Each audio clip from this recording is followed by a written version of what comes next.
La Arabia Central. Esta región predominantemente desértica generó una forma de vida que ha caracterizado tradicionalmente a los árabes, el nomadismo beduino. El nomadismo no debe comprenderse como un caprichoso errar a través del desierto y la estepa, sino más bien como una forma de adaptación altamente racional de la vida humana a un medio hostil. En este periodo crucial, que precedió inmediatamente al surgimiento del Islam, la organización beduina prevaleció en la población de toda la península arábiga. En la sociedad beduina la estructura social básica era la tribu, donde el vínculo de parentesco era lo que predominaba. En esta célula autosuficiente se desarrollaba la individual y anárquica psicología del beduino, que es un tipo humano que ama por sobre todo su libertad. Su vida se basaba en un estricto código ético expresado por la palabra muruwa, que significa bravura, virtud, honor, y cuyos elementos más relevantes eran el valor, la lealtad, la generosidad, la protección al débil y el sentido de hospitalidad.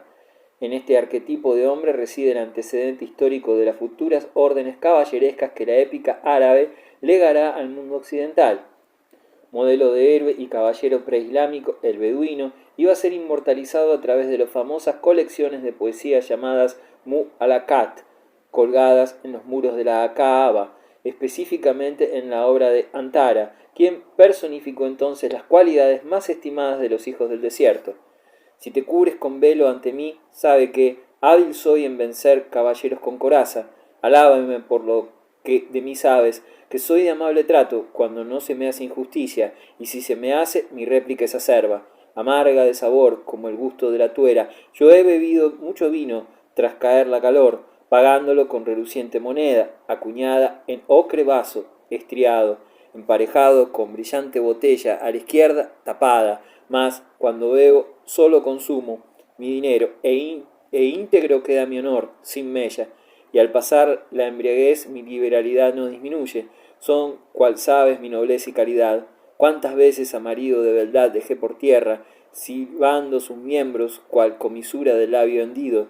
Mis manos se adelantaron con rápida cuchillada, y el surtidor de un tajo del color del drago.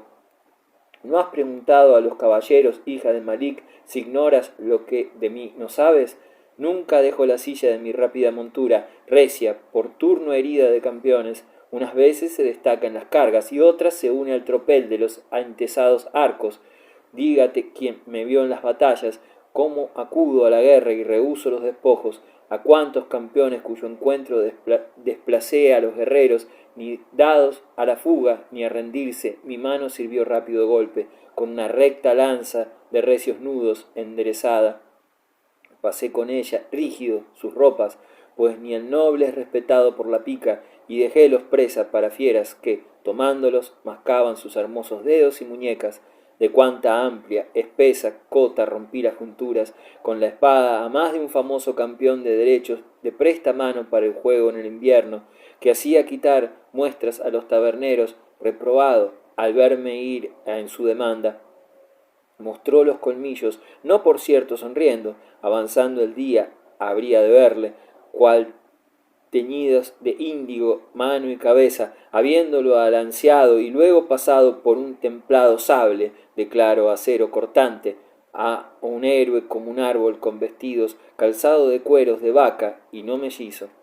Fragmento de una mu'alaca de Antara. La organización política de la tribu era rudimentaria, su jefe, el Sayyid o Sai Jeque, era elegido por los ancianos de la tribu, normalmente entre los miembros de una sola familia, conocida como la Al-A-Bait, la gente de la casa. Más que ejercer un poder de mando, el Sayyid cumplía una función de arbitraje, velando por los derechos y obligaciones que concernían a las familias individuales dentro de la tribu.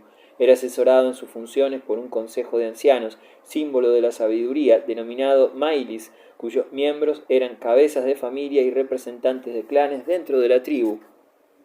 La vida de la tribu estaba regulada por la costumbre o sunna, camino por el cual se debe transitar, que recoge las tradiciones de la sociedad beduina y que encontraba su única sanción en la opinión pública.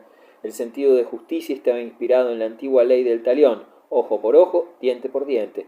La religión beduina era una forma de politeísmo animista con elementos fetichistas. Los seres que adoraban tenían una naturaleza astral. Así, Manat, Al-Usa y Alat representaban la tríada de deidades más universales de las tribus del desierto, pero subordinadas a su vez a un dios más elevado, Alá. Independientemente, cada tribu centraba su fe en torno al dios de la misma, lo que dio lugar a un vasto panteón que alcanzó el número de 368 divinidades. Un dios y culto peculiares eran el distintivo de cada tribu y una expresión ideológica del sentido de unidad y cohesión de ella.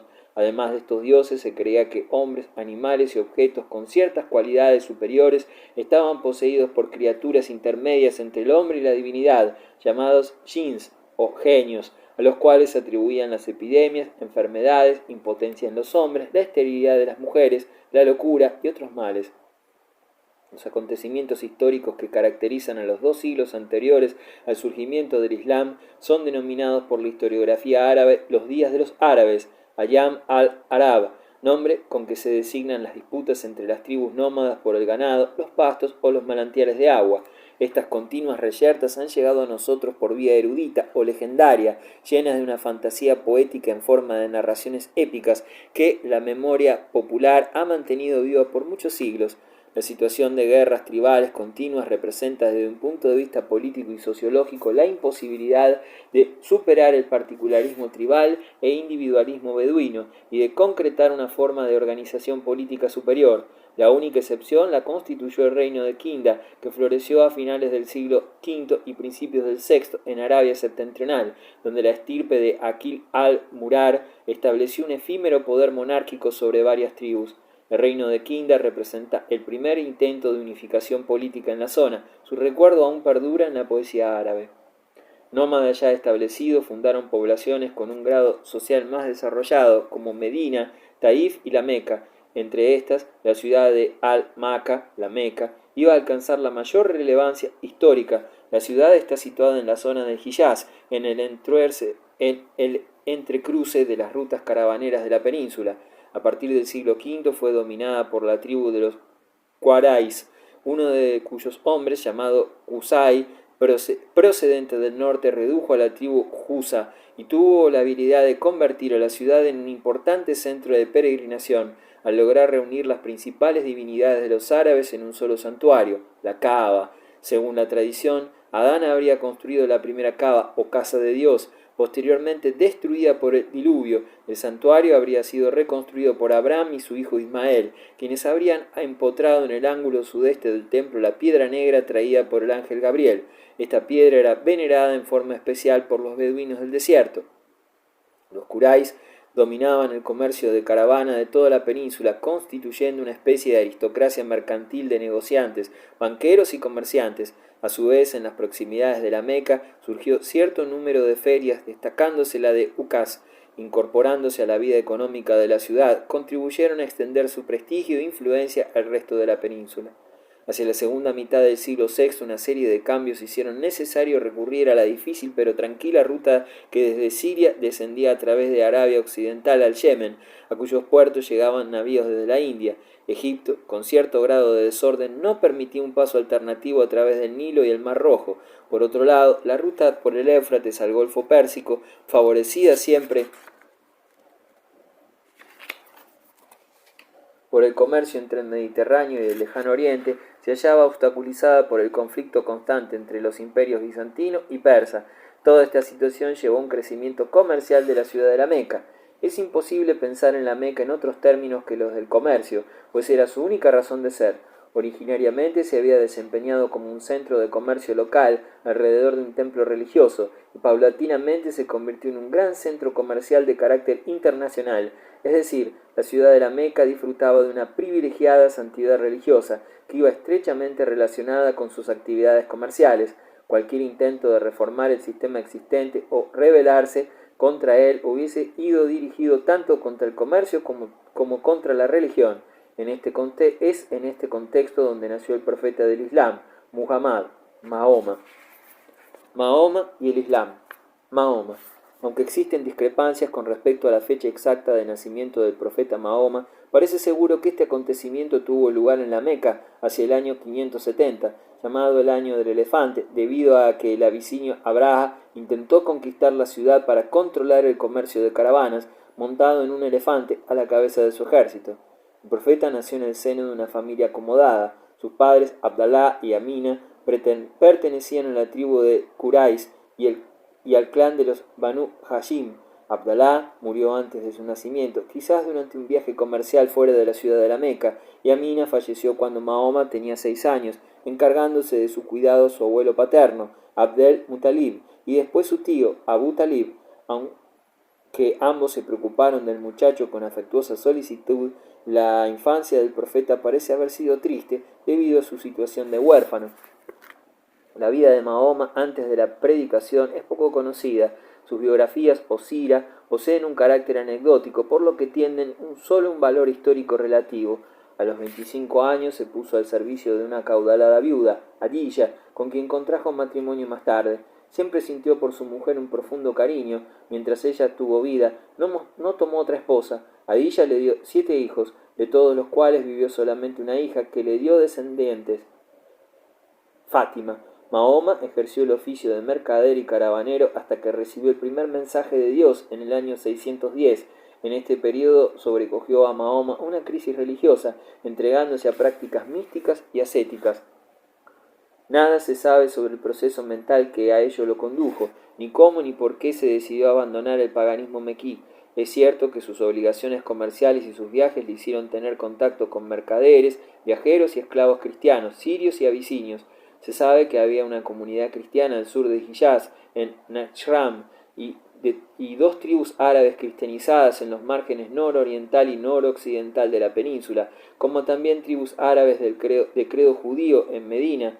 Esto ha hecho suponer alguna influencia cristiana o judía en el profeta, más probable aún, debido a la presencia en la biografía musulmana de Mahoma de Bahira, un monje que había adivinado la misión profética de Mahoma, y la posible fe cristiana de Waraga, primo de Jadilla. Se ha planteado la posible influencia de grupos de monjes monoteístas sobre Mahoma, los Hanif, e incluso la posibilidad de que el profeta haya sido uno de ellos.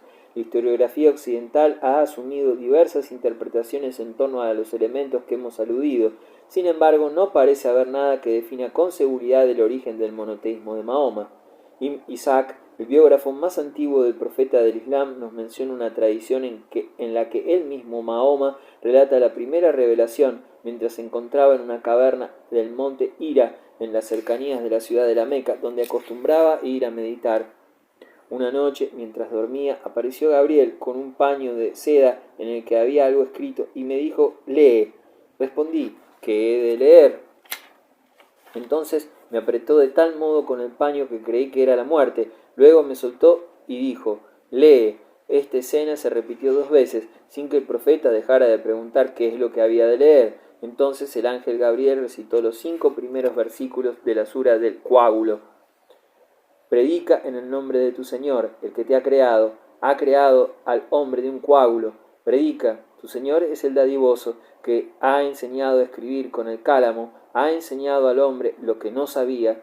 Sura 96, versículos 1-5. Luego Gabriel se alejó, y fue como si hubiera grabado algo en mi corazón. Salí de la caverna y cuando estaba en el medio del monte oí una voz del cielo que decía: «Oh Mahoma, eres enviado de Dios, y yo soy Gabriel». El calendario musulmán recuerda anualmente con el nombre de Laylat al-Qadr, la noche de la potestad, la primera revelación de este libro celeste llamado Al-Corán o recitación, o al-Kitab, la madre del libro, custodiado por Dios y que sólo los puros pueden tocar. Mahoma supo entonces que Dios lo había elegido para ser su enviado, encargado de recitar a los hombres las revelaciones que transmitía Gabriel o el Espíritu Divino.